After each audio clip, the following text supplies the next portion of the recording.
So Bernard-Henri Lévy, what would you say your job is? You've been described variously as a philosopher, as a journalist, and as a sort of television personality. What would you say you do? I would say that I have no job. I would not say it is a job. I am all of this, for sure. I'm a writer. I try to do a little philosophy. I try to implement my ideas, and I try to live my ideas too. So all this makes I don't know, a sort of mixture which is hard to define for myself, and maybe hard to be understood for others. For example, this last year in Libya, I was an activist. I did try to exert an influence on the very course of history, on things, but I never lost the idea that all that I was living was to be written, and that the way to prevent things from dying was to make them live through words and through literature and through a book. So all of that at the same time. In a very sort of hard, in the very hard world of the internet, of media, of instant information gratification on television or on YouTube, etc., what role do you think the written word has to play? Do you think it's a sanctuary or an effective force in order to? No, I think it is the gold standard of all that. You have many sorts of way of expression. You have the web, you have on the web messages of 140 characters, you have TV and so on, but the reference of all that, the basis, the étalon, as we say in French, is probably the written word. Without that, without literature, without articulated ideas, without philosophy, all the rest would probably be sort of shadow, a sort of vain noise, a sort of fake speech, an empire of emptiness. So it remains the gold standard of all the rest. And considering that, one can use as tools the other ways of expressing. If you hold strongly the line of the very word, of literature, philosophy, ideas, and so on, if you don't do compromise on that, if you stand by your real words, nothing prevents you from making a 1 minute and 20-second appearance on a TV, a BBC show. Nothing prevents you from using Twitter, which I don't do, by the way, but I could do it. But the word has to be the basis of the rest. You are saved. If you do that, you are saved and safe. Why do you think, speaking to a small academic crowd is less appealing to you than speaking on television to a mass audience? No, I would not say that it is less appealing, maybe even the contrary. For me, it's more appealing to speak in front of little crowds, seminaries, and so on. It's more appealing. And I'm not even sure that it is less useful. But what I'm sure of is that, again, the best is to use the two regimes, is to work on the two speeds, is to go from one to the other. In Paris, for example, I have a sort of very, very little, very tiny SHOWstudio, really tiny, which is La Règle du Jeu. And La Règle du Jeu has a weekly seminary in a cinema, which Règle du Jeu own in a part. And every Sunday morning we have a seminary. Sometimes 400, 500 people are there, sometimes 5 people, really 5, including the staff of La Règle du Jeu. The two are very important. It is two different ways of making the world live, but the two are complementary, and the two don't compete, but complete themselves. And one cannot go without the other one. I remember once I was invited, I think it was in Salt Lake City in America. I was invited for a big, in front of a huge audience, for a big event on the Jewish matters. And I prepared myself for one of these big gatherings where you have to address a big crowd of maybe hundreds, maybe 1,000 people, which is a way of speaking. You don't have to prepare so much, you don't have to. And I made a complete mistake, and I realized my mistake when I was pushed into the room. My real audience was 10 very sophisticated, very learned rabbis coming from all over the world, and some of them from America. And they were the most sophisticated people in Jewish matters, which one probably could find this very day. So this day, of course, it was a little difficult to change, to go from track one, address a big audience, to track two, address a little seminary of knowledgeable people. I remember how I was disoriented, of course, but I tried to do it, and when it was finished, I was probably as happy, I would not say more happy, but as happy of this situation than of the reverse. It is two different ways of entering in world. You've also been known for sort of, as you were saying earlier, activism.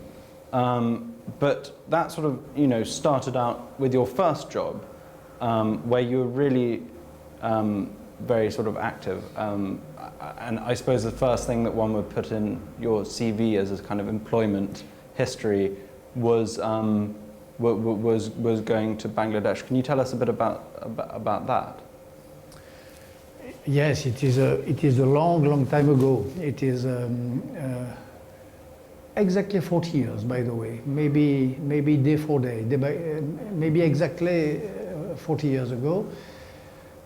November 71, there was in Bangladesh a huge bloodbath. Bangladesh belonged at this time, was a part of Pakistan. There was a revolt and uprising of the people of Bangladesh against the central rule of Pakistan. And there happened probably the first beginning of genocide, maybe genocide of the post-World War II. Even today the figures are not well known. Even today we don't know if it is 200,000 dead or maybe 1 million. It's a very obscure story. And the world was rather indifferent to that, as always, to be frank. And there was at this time old, great French writer, whom you know, of course. We spoke of him, you and me, once a few years ago, André Malraux, one of the greatest French writers of the 20th century. André Malraux, who was a communist in his youth, who did fight during the Spanish War on the side of the Republicans, and who was very old at this moment. He had been Minister of General de Gaulle, and in a sort of last awakening, in a sort of last shoot of life, he went off on TV. He said how disgusted he was by the idea of Bangladesh being in such a bloodbath, and he called for the constitution of an international brigade in order to protect the people of Bangladesh. International brigade, as he did in his youth 40 years before in Spain. And I saw that on TV, and I replied. I enlisted myself. I went to see him, visit to the great writer, which is a sort of genre littéraire as itself in France and probably all over the world. I saw the old André Malraux. I went to Bangladesh to be the vanguard of the international brigade. It appeared that I was the only one to reply, so the brigade was reduced to myself. I nevertheless remained there. I entered in Dhaka with the Indian troops, and then it was a matter of job. After the liberation of Bangladesh, January 1972, I took a job. I was very young. I was 22 years old. I took the job of advisor for economic questions. I knew nothing about economics, of course, but economics do not really exist, so it was not a real problem for the newly formed government of Bangladesh. And my first real job was that. I was paid, I remember, $5 a month, which was a huge salary for Bangladesh, $5 a month. And I remained there till I was expelled under the suspicion that I was a Chinese agent, to have the whole story short. So also at this age you were reading sort of L'Autre, or this had been one of your sort of late adolescent, sort of early 20s loves. There is a tension between these, you know, these two different modes, I suppose, in your work. That is again between sort of action and ornament, or not ornament, but elaboration, I suppose. Because on the one hand, a book like Daniel Pearl is a very solid journalistic account, but on the other hand, it's it has a lot of description in it. Do you find yourself struggling with that tension a lot? It is not a tension, because philosophically, metaphysically, I believe deeply that life is words. I do believe that. As old Jew rabbis or even prophets like Ezekiel, I belong to a tradition who believes that the real stuff of human being, the true DNA is not made out of cells, but out of words. Words is the component of a human being. It is a bet, it is a hypothesis, but metaphysics, at the end of the day, always rely on some fundamental bets. Okay, so my bet is that my unconscious, my deep, my vital bet is that you are made of, that I am made of, that everybody is made of words, which is the idea of Lacan also. who believes when he says that the unconsciousness is shaped as a language, l'inconscient est structuré comme un langage, he means the same. Mm-hmm. He means that the real stuff, the real material is words. We are made of words. So if you really feel that, mm-hmm. it is the same. To write or to act, to investigate or to relate, to put your footsteps in the steps of Daniel Pearl, and to relate your investigation, it is really the same. To spend a night in the little hotel in Islamabad where Daniel Pearl spent his last night of free man, and to tell that in a book, it is the same. To go inside the room of torture where he was kept and then beheaded, mm-hmm. and then buried, to go there, to spend hours there, to breathe the air he did breathe, and to make a chapter of a book of this, it is really the two faces for me, of the same coin. So you can say it as Lacan, you can say it as old rabbis of 19th century, you can say it like Mallarmé. The French poet Mallarmé, when he says, le monde est fait pour aboutir à un beau livre, the world is made. The world is made for.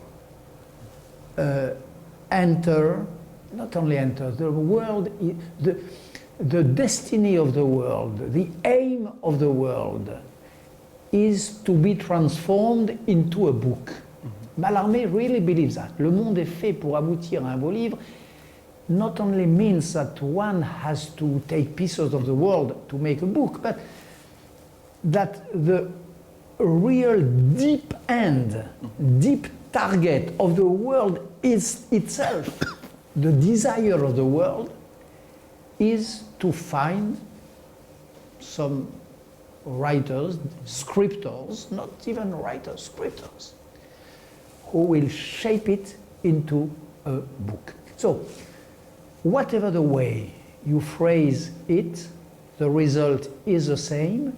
There is no tension. There is no double postulation. For me, I feel really that it is the same thing, to live and to write.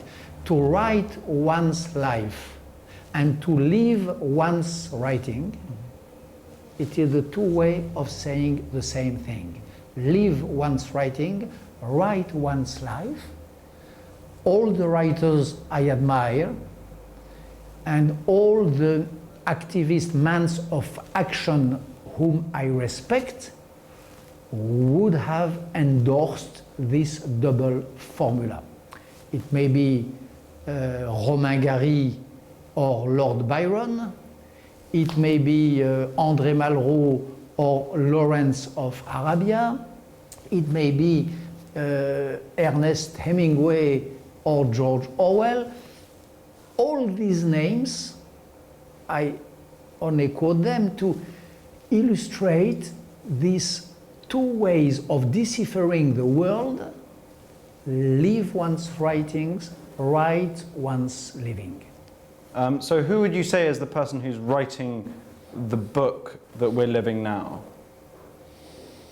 Who is writing the book of what? The book of cultural capitalism. Nobody is writing it for the moment because the situation is so new. The turmoil in which we are entering is so big, the predicaments are so unpredictable that nobody really began to tell this story. You have on one side the old euphoric liberals who don't get the point, who did not get the film at all. You have the old Marxist devoted to, still stuck into the 19th century, don't get the meaning of the film too either. So nobody is really on the line. So somebody like Luc Boltanski, for example, would argue that we're living out a form of capitalism that's been dictated to us by the maxims and slogans of 1968. How do you think 1968 has sort of filtered through into the national consciousness and into management culture, I suppose? 1968 was, first of all, a great moment of poetry, of poetry. And moments of poetry, it does not happen so often in history. You have poetry is generally a glossolalia. It happens for one person, 1 minute, one segment of his life. Poetry is rare. Rare in the time, rare in the crowd. A poetical crowd is really a contradiction in the terms, except May 68. The virtue of this event, its specificity regarding all the revolutions of the past was that. A moment of collective poetry, which is again an oxymoron. As if, how would I say, as if all that the surrealists did dream, the Dadaist and the surrealist, all those in the 20s, the 30s who believed in the conjunction of literature and revolution, as they said, suddenly did see the prediction to come true.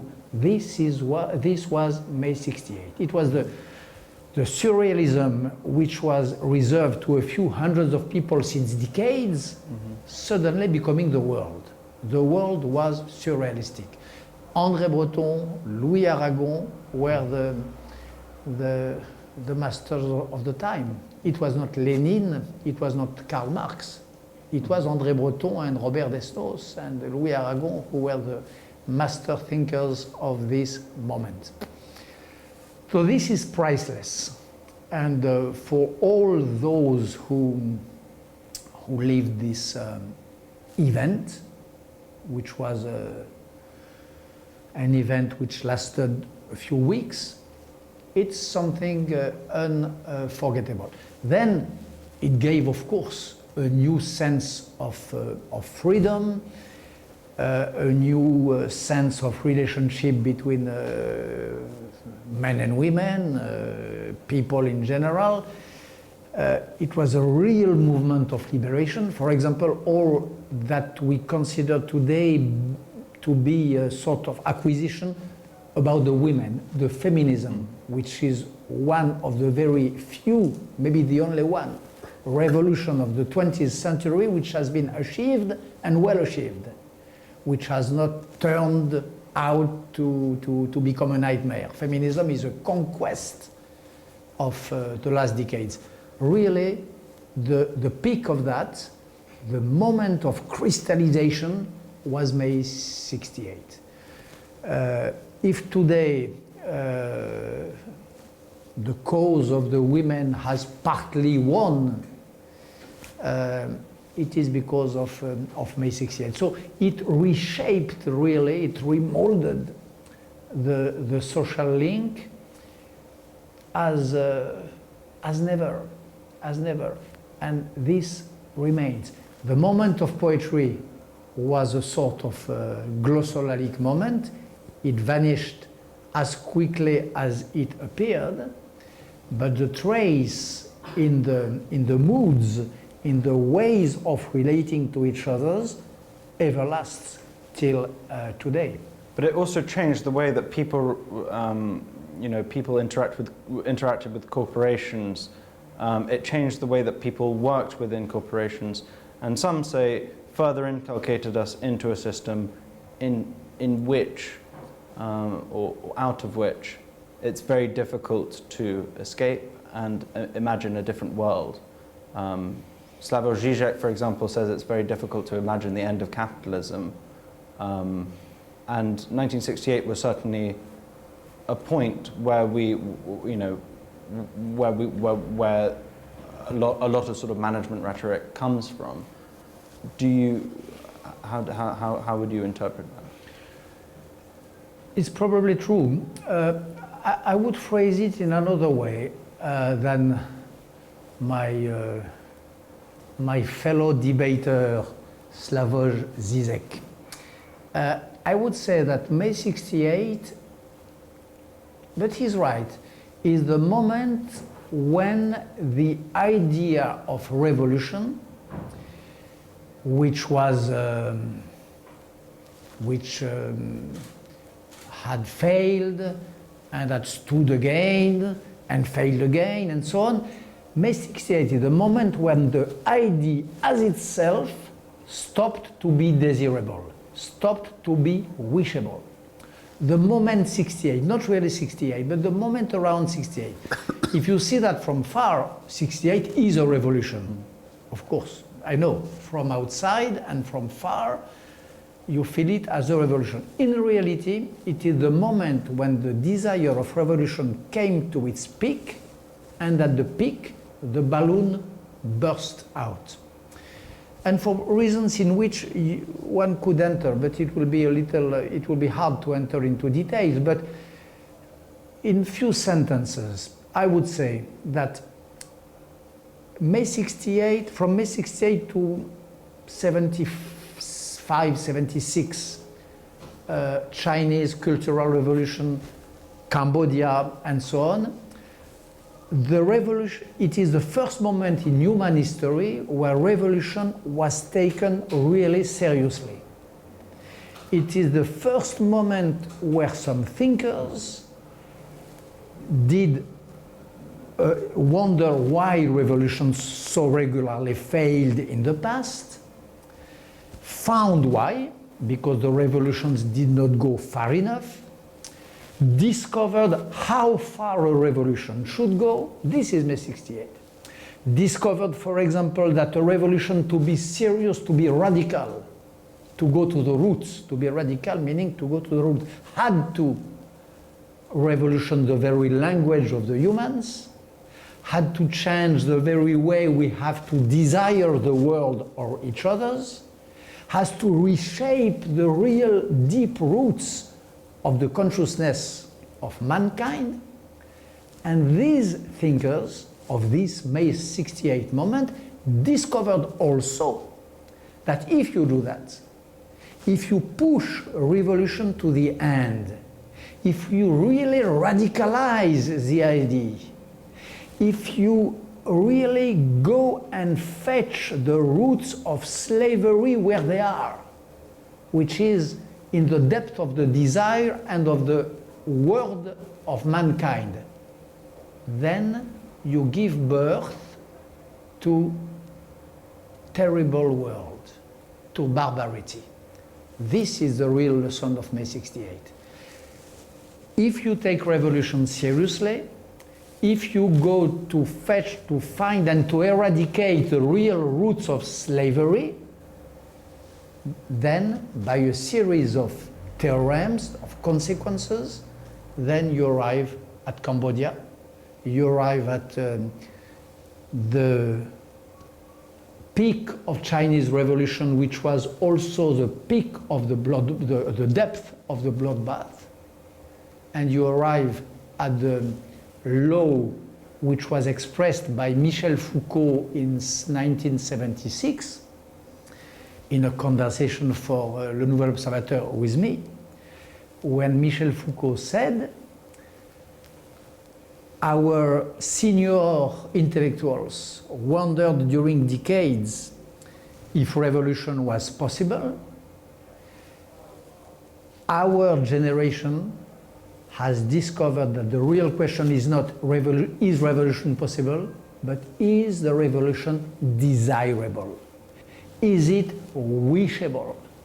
And the reply of Michel Foucault, which was the reply of Jacques Lacan, by the way, which was the melancholic implicit reply of Jacques Derrida, melancholic and full of sorrow, was no, not wishable. Some said that with joy and happiness, others with deep sorrow and regret, but on the whole, this moment, the characteristic of this moment was what I'm trying to tell you, taking the idea seriously, to push it to its ultimate consequences for the first time in probably mankind, the history of mankind, and to discover that then the consequence being the proof of the origin in a way, the result is as terrible as what was happening under our eyes, for example, in Cambodia. When you look at Pol Pot, Queues Enfants, all these people who are tried now, some of them, those who are not dead, in Cambodia, they were really the most serious revolutionaries of all times. They really decided to rebuild the Cambodian language because they knew as Ferdinand de Saussure, as Roman Jakobson, as all the serious linguists, that slavery was mixed with the language, that it was the real tissue, the real material of the language, for example. So they changed the language. They decided to make some laws about weddings, about relationship between men and women, because they knew, as Charles Baudelaire and as Sigmund Freud, that desire is not just a neutral thing, that it is, again, the very concrete with which, the very brick with which you build the house of slavery and oppression. But when we take out the brick, you have, this was the discovery they made, and we made watching them, you have a house even much more terrible, which is a house of torture. This is May 68. It is not exactly the idea of Zizek. Are you saying that that if you remove ideology, you require barbarism, or No. you find barbarism? No. Or ideology in the sense of Althusser, for example. It depends what you mean by ideology. Ideology, if you mean the thought who think when you don't think, the mechanical thought, let's remove ideology, of course. If you mean ideas, a real elaboration of ideas and words, I think that the time has never stopped to be the time of ideologies, and today more than ever we have to be ideologists. But if the ideology is merely a sort of ideological state apparatus, you know, if you remove, are you saying that there has to be some sort of repressive state, I suppose? No. I'm saying that, thanks God, there is others ideologies than those who announce and organize the remolding of mankind. If ideology means to take mankind as a material and to make a new man out of it on the ashes of the old one, these ideologies bring totalitarianism as the cloud, the rain. If you mean by ideology trying to build a pattern of thought who could allow soon the people of Egypt, the people of Libya, or the people of Russia today, which is the real event of the moment when we speak, to be more free, to invent their life, to respect the right of their opposite, and so on. Vive cette idéologie.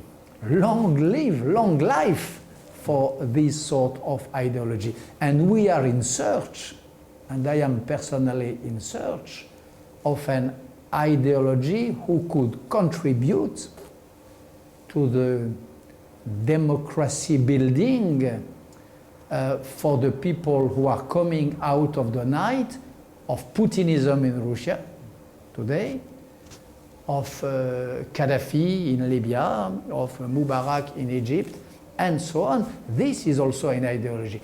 And I don't think at all that the alternative to dictatorship is a good Saint-Simonian bureaucracy or technocracy. Of course not. In other words, the democratic thought is not just a minimal thought. It is not just a ground zero of reflection. It can be, it has to be a very elaborate, sophisticated pattern of concepts which can be only in this case a real alternative to the world which is dying under our eyes. You talk about Libya, and can you just sort of talk about your involvement in the Libyan campaign prior to the Libyan campaign? My involvement in Libya was just from day one to last day, to wish with all my heart, with all my forces, to put all my forces in the battle of the victory of an uprising which was trying to get rid of one of the most bloody tyrants of the epoch. So my involvement consisted in that, to contribute to the recognition of a rebel power, to bring in Paris, in the office of the president of my country, militaries, generals, rebel generals coming to ask for weapons, to take out of the martyr city of Misrata the 3 officers who did begin to liberate their city, to free their city, and I had the intuition that if we gave them the means to achieve that, they could also take Tripoli. So I took them out of Misrata, I brought them in Europe, and I think that I contributed to the fact that they were taken seriously and armed for freedom. So my contribution was that, to wish to act with all my heart for the victory of freedom in a country, in an area of the world which was supposed to be condemned to slavery. Because don't forget that. 1 year ago,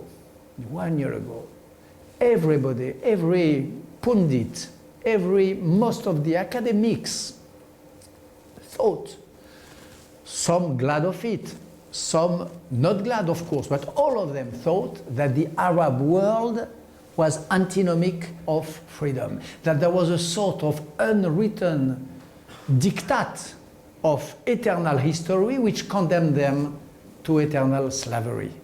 There was a sort of Arab exception, and this was denied by facts, and this was great news. So finally, what role does, I know this is a big question, but succinctly, what role does language have to play fighting tyranny? What role language has to play? Does language have to play? And not, formulation of ideas or transmission of ideas, but what role does language in and of itself have to play against? In general, you mean? In general. In history, in Libya, in Libya and for the future. And in what you do, I suppose. As I told you in the beginning of our conversation, my deepest belief, I don't want to be pompous, but my ontological creed is that we are made of words, of language. That we are human beings because we are devoted to language and because we act as guardians of the language. Devoted to it, aimed to it, inhabited by it, haunted by it, guardians of it. This is the ways we have, all of us, to be human beings.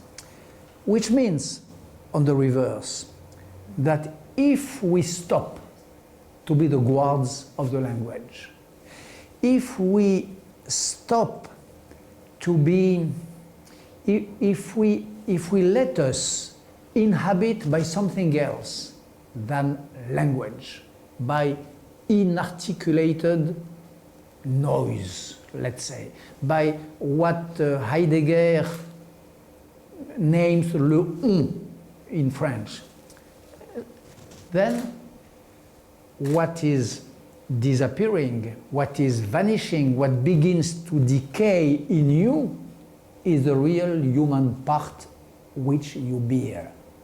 So, language or barbarity. That in the 60s there was a group in the 50s and 60s called socialisme ou barbarie, socialism or barbarity, barbarism, barbarity. I would say today, language or barbarity. If you take the language out of my mind, I am just, as the etymology of the word says it, by the way, in Greek, you are a barbarian. Out of language, you are a barbarian. And I saw it so clearly in so many circumstances of my life. When, you know, the parable of Billy Budd, sometimes a crowd becomes Billy Budd. A crowd becomes speechless. A crowd becomes as if a sort of bad exorcism took language out of it, out of the crowd. And then it is the mob, it is the pack, it is the lynching, it is the death of Gaddafi, for example, which was a terrible, horrifying moment. It is the reign of the sovereignty of barbarity. So, language or barbarity. And if I had an advice, a piece of advice to give to those who will continue to think after me, it would be that to preserve our humanity, which is not an easy task, to preserve one's humanity. The target, the real game, is to remain the guardians, the shepherds, to quote again a great philosopher, to remain the shepherds of words, of language. My grandfather was a shepherd. I am a shepherd myself, but I don't keep muttons, cows. I try to keep words. And I think that if you don't do that, if you misquote them, if you misuse them, if you treat them badly, then you really harm the world. Thank you very much.